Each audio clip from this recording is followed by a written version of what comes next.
Hi guys! Nag-harvest ako kanina. Tapos, isang kamatis na lang ang natira sa aking heirloom, no? Nag-harvest tayo ng eggplant para uulamin ko ngayong lunch.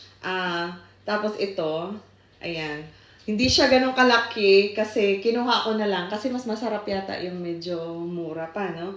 So, the biggest harvest I got, tingnan nyo mga kapatid, hold on. Lagyan natin ng para So, ganyan kalalaki ang harvest ko. Tingnan mo kung gaano ang diferensya nila. So, yan. Tapos, meron din tayong bilog style. Kasi dalawang klase ito eh. Ganyan siya. So, marami-rami rin akong na-harvest. Tapos, ayan. Ibang klase din yan. So, after nito, magtanim ako ng red, yung sweet na red, na malalaking peppers. Kinuha ko na siya. Marami pa doon, mga maliliit, mga ganito kalaki. Hindi ko muna kinuha. Ayan. So, pwede tayong mag-stuff peppers. Meron ding ilagay natin sa pansit or ano-ano man. O beef, stir fry. Na ang nakakalungkot, mga kapatid, nag-iisa na lang talaga siya. Wala na doon. Yan. Tingnan mo kung gaano.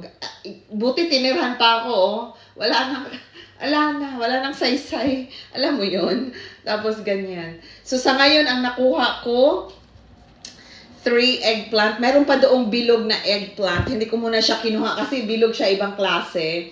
Tapos, isa, dalawa. So, 2, 3, 4. 5, 6. Dami ano?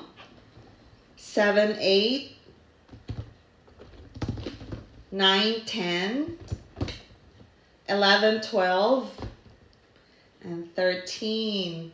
Tapos, ang nakakalungkot, eto, bumawi na lang ako sa iba, you know. So, yung ampalaya ko is blooming. So, hopefully this afternoon, mainit pa sa labas. Afternoon, pwede ko na siyang, may ginawa ako doong, para magkaroon siya ng vines. Doon aakyat yung vines niya. Tapos yung malunggay ko, I might replant it later. Titingnan ko muna yung schedule ko kasi gusto kong pumunta doon sa Bay. Nag-open na pala ang Bay Lechong Cebu. Nagpunta ako nung isang araw. Ang haba ng line, hindi ako tumuloy kasi mawawalan ako ng oras. I mean, you know. So, sa ngayon, magluto na lang tayo ng ating eggplant.